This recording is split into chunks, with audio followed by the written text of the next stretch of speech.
Hormuz প্রণালীকে পাশ কাটিয়ে নতুন পথে আমিরাত।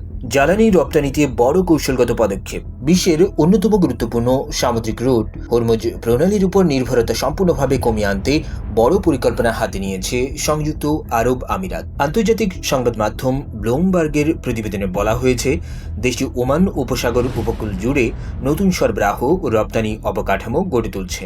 এই উচ্চাভিলাষী কৌশলের আওতায় দিব্যা, ফুজাইরাহ ও খোর ফাক্কান বন্দরের ব্যাপক সম্প্রসারণ ও আধুনিকায়ন করা হবে। আমিরাতের বৈদেশিক বাণিজ্যমন্ত্রী সানি আল জেউইদি জানিয়েছেন, এসব প্রকল্পের মাধ্যমে দেশটির বিকল্প রপ্তানি সক্ষমতা উল্লেখযোগ্যভাবে বাড়বে।